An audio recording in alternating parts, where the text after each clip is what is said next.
வருகிற ஆகஸ்ட் 10ஆம் தேதி பூம்புகார் மாநில மகளிர் மாநாடு நடத்த இருக்கிறோம். இந்த சூழலில் நம்முடைய கட்சியினுடைய தலைமை அலுவலகம் சென்னையில் இருந்ததை மாற்றி 30/5/2025 முதல் அயலாபுரம் தோட்டத்திலேயே தலைமை அலுவலகம் இயங்கி வருகிறது. தொண்டர்களும் மற்ற தலைவர்களும் வேறு எங்கும் நம்முடைய தலைமை அலுவலகம் இல்லை என்பதை தெரிந்து கொண்டு தலைமை அலுவலகம் அயலாபுரத்தில் தான் இருக்கிறது என்று தெளிவாக தெரிந்து கொண்டு அனைவரும் அயலாபுரம் தோட்டத்திற்கு வந்து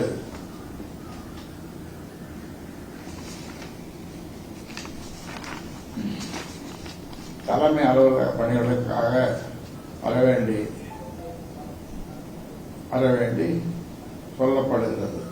இந்த தலைமை அலுவலகம் என்பது முக்கியமான இடம் என்பதால் இதை அனைவரும் தெரிந்து கொள்ள வேண்டும். வேறு எங்கும் யாரும் எந்த விதமான தலைமை அலுவலகத்தையும் சென்னையிலோ வேறு எந்த ஊரிலோ வைத்திருக்கக்கூடாது. வைத்திருந்தால் அது சட்டத்திற்கு புறம்பானது என்பதை தெரிந்து கொள்ள வேண்டும் என்று தெரியப்படுத்தப்படுகிறது.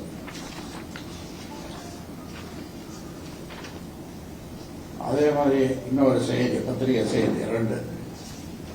பாட்டாளி மக்கள் கட்சியினுடைய புதிய தலைநிலை நிர்வாகிகள் மற்றும் மாநில தலைவர் பொறுப்பு 30/5/2025 முதல் மாற்றி அமைக்கப்படுகிறது. நம்முடைய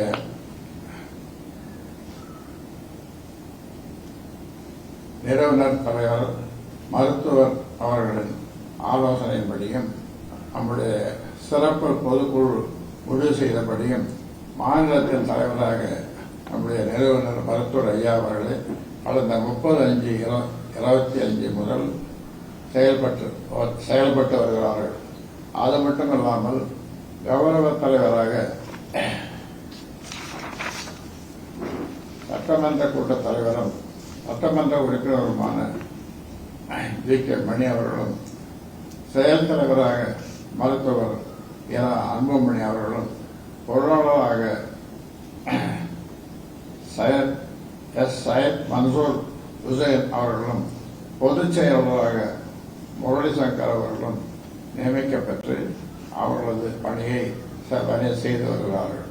இது தேர்தல் கமிஷனுக்கும் மற்ற சம்பந்தப்பட்ட துறைகளுக்கும் 30/5/25 அன்றே அனுப்பப்பட்டு விட்டது. அதன்படி அனைவரும் பொறுப்பேற்று அவரவர் பணியை செய்து வருகிறார்கள். இதற்கிடையில்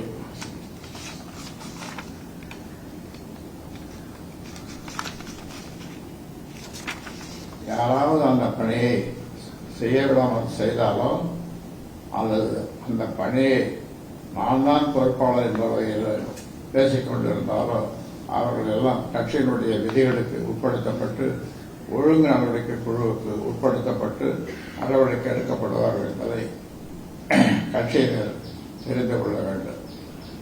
எனவே தேர்தல் ஆணையத்திற்கு புதிய பொறுப்பாளர்கள் பெயர்கள் ஏற்கனவே அனுப்பி வைத்துவிட்ட நிலையில் யாரும் இந்த பொறுப்பை தவறுதலாக தங்களுக்கு என்று புதிதாக அனுமதி இல்லாமல் நியமனம் செய்து கொண்டு அதிகாரம் இல்லாமல் பவனி வந்தால் சட்டத்திற்கு புறம்பானது மட்டுமல்ல கட்சி விதிகளுக்கு புறம்பானது என்பதை அனைவரும் தெரிந்து கொள்ள வேண்டும்.